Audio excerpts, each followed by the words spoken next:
me, your host, Sean Lynn, in the pub for a Dram with friends, where we talk about faith, family, food, and fun. Pull up a chair and I'll pour you a drink.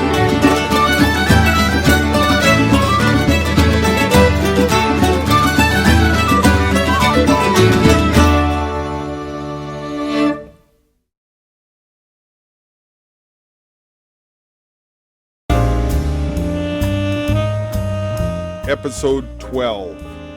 We sit down with our new friend, Dr. Michael Foley, to talk about drinking with the saints.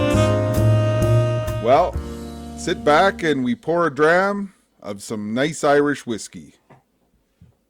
Welcome to another episode of A Dram with Friends. We are very excited to have Michael Foley in the pub tonight.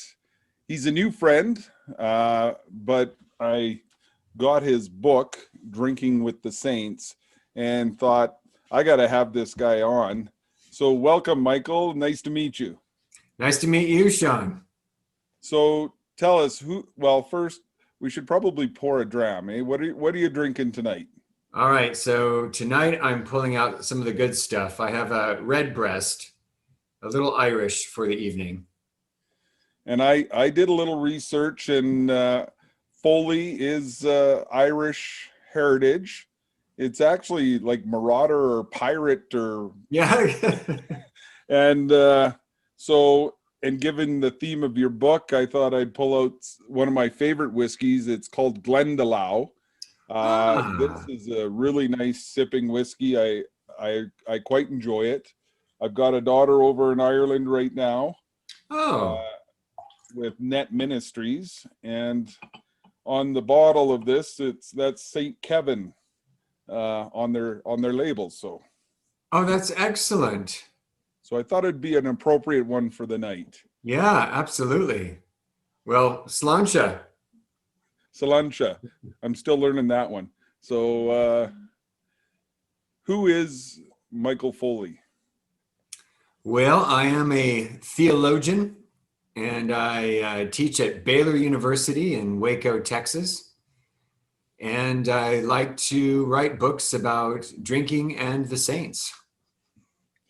That seems like a very interesting combination. Where did that come from? Like, what brought that on?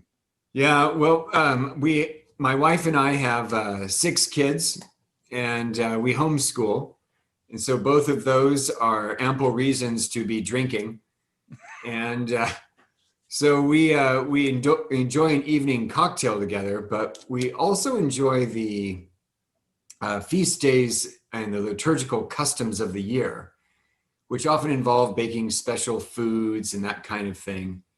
And so basically, we eventually just kind of brought those two things together. We thought, hey, rather than bake a special cake for a saint or have a special dinner, what about a special cocktail? And I'll tell you, it's a heck of a lot easier to mix a cocktail for a saint than it is to bake a cake. So it seemed kind of like a winning idea. Well, we too have a large family. We're parents of 8 children, and lovely. We homeschooled as well. So we're down to the last one at home. She's 15. And Wow. Actually, I got into the whiskey thing because one of my sons suggested doing a podcast, and I had dabbled in drinking whiskey, and I had there's bottles on the shelf that are 5-6 years old, just nursing them. And I decided to start the bottom shelf there. I'm trying to get bottles from every year one of my children were born as collectors. So yeah, it's a good idea. How old's your oldest? She is 21 and my youngest is 9. So I currently have 2 out of the nest. My 2 oldest daughters are at Baylor, but they are on campus during the school year at least. And so I still have 4 at home. So, and Dad's still able to check on them while he's at work. Yeah. Too, so. That's right. Exactly. Good for you. Actually, one of our I'm on the Catholic Men's Leadership Alliance board, and Robert Tunmeyer's down in that area. I don't Of know. course. No, I know Robert. Yeah. Well, next time you see him, say hi. He picked up a bottle from, is it Balcones? Oh, yeah. Yeah. So he sent it to my son in Idaho, and unfortunately, due to COVID, we haven't been able to retrieve that bottle yet. Oh, of course. Oh, that is a shame. Balcones is excellent. They are this amazing whiskey distillery here in Waco. They've only been around for about 15 years, but they've skyrocketed to success. And they have some really good whiskeys. And that's been part of my research too, is binging the whiskey tasting shows so that I don't look like an idiot on here. And I understand that because of the heat in whiskey, like when you compare it to Scotland or even up here in the Okanagan, the heat transfers the whiskey into a nice whiskey a lot quicker than it does in Scotland. But apparently there was a real learning curve with that, because the founder, Chip Tate, had studied in Scotland and learned how to make Scotch the traditional way. And there you could always count on the water being cold. Well, you cannot count on that in Waco. I mean, the tap water during the summer, it can sometimes, it almost feels like it's going to scald you. And so this was a disadvantage, but then he figured out, actually, no, we can turn this into an advantage. They were able to sort of speed up the process a little bit thanks to the consistently warm water. But yeah, it's an amazing story of technology and ingenuity. He had to design different shaped stills to deal with the different climate challenges. Yeah, it's fascinating stuff. That would be. Well, next time I'm down that area, I'm definitely going to stop by. So we've been through that area. 2010, we took the family on a big family trip. I say the best thing I've ever done in my career is take an extended holiday. In 2000, we took the family across Canada to Cape Breton and back, and in 2010, our son was going to university at Ave Maria, so we took the family south and pulled the trailer all the way to Key West and back. So it's exciting. Wow. We never made it to Waco exactly. San Antonio was the closest we got. So. Well, you certainly covered a lot of territory, though. Oh yes, yeah. We put on a few miles, and it's interesting how traveling with your family helps bring them closer together. And we were seeing stuff that we didn't even necessarily see at home, the dynamics between the kids, and it helped the kids. And it, for homeschooling families, the social studies aspect of it is huge, because we stopped in Santa Fe, in San Antonio, in Pensacola, and St. Augustine, where those are where the church grew out of. Yeah. So, You know, it's so neat to see the Catholic fingerprints in North America. I grew up in California, where we had the California missions founded by Saint Junipero Serra, and they were just beautiful. Still, most of them still standing today, and just sort of a great monument to the church, bringing the gospel to these faraway lands. and that's where it's interesting learning the history. My dad took me when I was in grade 9, I think, and we stopped at a lot of those California missions, and that's probably where I got my bug to do that with my kids. And the history is fascinating. Like, and in Eastern Canada, it's the same. So the history of the church quite often is extremely tied into the history of our nations. Very much. And alcohol as well. It was the Franciscans who brought the first wine grapes to California, so that the California wine industry owes a debt of gratitude to the missionary monks. Yes, if they knew that, maybe they wouldn't be tearing down the statues. That's right. Someone should let them have a little history lesson. So prior to talking, you said your mom's from up our way. Uh, That's right. My mother was born in Pincher Creek. have you ever made it there? It's beautiful country. Beautiful country. I've only been a couple times in my life, and it's been a while since I've been. But yep, my mother came from a large French Canadian family, but they lived in Pincher Creek.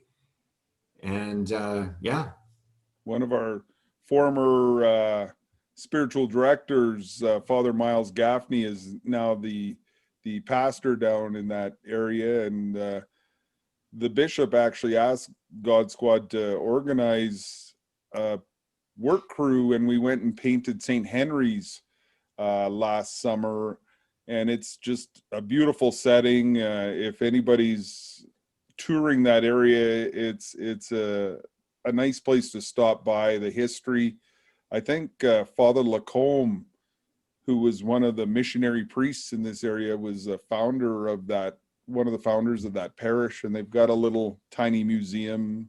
So it's interesting what you can see even in little pockets like Pincher Creek.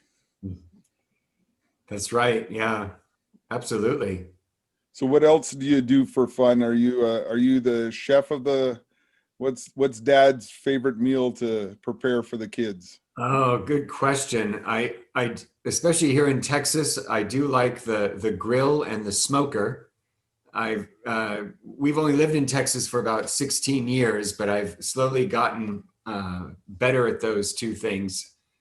And another thing in Texas is hunting. So if we can get some feral hog or some venison, then that makes really good stuff for the smoker. Oh yeah, what kind of smoker do you have? Is it a brand name or a custom built or? It is a brand name, and it's a cheap one that I bought off of a friend of mine he got it as an entry level smoker and then was upgrading, and so he sold it to me for a very reasonable price. And it's not ideal. I can't remember the name brand, but it's one of those where you open the door and it's not one door or two doors, but one door. So when you open the door to adjust the meat, all the smoke and heat come out. But it's a good starter for me, and I'm slowly learning my way around it. Oh, it's just much sorry, much like the whiskey craze, the barbecue craze, or this is alive and well. So I don't, you're not familiar with God Squad. We actually, it started as a joke back in 2011 at one of our conferences about doing barbecue outreach. And one of our donors wrote a check. So we took that as a sign from God that we should do it. And at the time I competed in barbecue on the bow, which is equivalent to a state championship down there. And Okay. Yeah. because the winner would get to go to the Kansas Royal. So it's I'm somewhat familiar with the barbecue scene, and so we've done all kinds of outreach using barbecue. It's figured it's the best way to get men's attention. Pulled pork or some beef, and That's so fantastic. Yeah, no, you're absolutely right. That's a fantastic outreach. I like it. so and due to COVID, then we started the whiskey outreach. Yeah. So we're trying to reach men any way we can. Yeah. And I know if Robert Tunmeyer's in your area that you've got an active men's ministry going there, and that's what our goal is to get an active men's ministry in every diocese in North America, and then we'll take on the world. So Sounds good to me. so one of the segments that I do is what advice, because a lot of our young men are struggling today, and they're even questioning what a man is, and there's no passage into manhood. what advice would you give your 18-year-old self? Oh, wow. I thought you were almost going to say my 18-year-old son, because I have a 17-year-old son, so that would have given me a year to think about it. But I don't know. I mean, thanks be to God. In some ways, I didn't make any horrific blunders in college. So I don't know if there would have been anything to warn myself of. Yeah, I would just say stay close to the church, because when you make mistakes, the church is there to help you recover from them, or even better, to not make the mistakes to begin with. So stay close to the church. And even when it seems like the church doesn't know what it's doing, God does know what he's doing. So stay close. Thank you. Yeah, and that's sometimes it's easy to forget the community and the richness that we have in the faith that we share. And that's where it's so important, especially for us men, to share that with our sons and our daughters. But because the stats are something like 75% or higher of children continue in the faith if dad is faithful. So so that's so true, and it is a place that we can try and make sense out of what's going on in the world. And all else fails, they teach Jesus, I trust in you, which is sometimes the only answer. That's right. That's right. So I'm hoping one day we can meet face to face and share a dram. Thank you for joining us. And if Glendalough's distillery's listening, yeah, I'd be happy to try out some of their other stuff. Actually, my cousin let me try, I forget whether it was a 12-year or 7-year Glendalough, and it was quite nice. So so we'll keep fighting the good fight. And you may know, because you've done a lot of research, that whiskey's origin from the Gaelic word Ishkabaha, which means water of life. And yes, he knows that. So I pray that you and I are able to lead others to the true water of life, whether through our books of Drinking with the Saints or this webcast. So thank you for joining me, and I pray we get to do it again someday. Thank you, Sean, for this lovely time, and God bless you in your ministry. I hope you have enjoyed this episode of A Dram with Friends. Please remember to subscribe or like this video, and donate at godsquad.ca.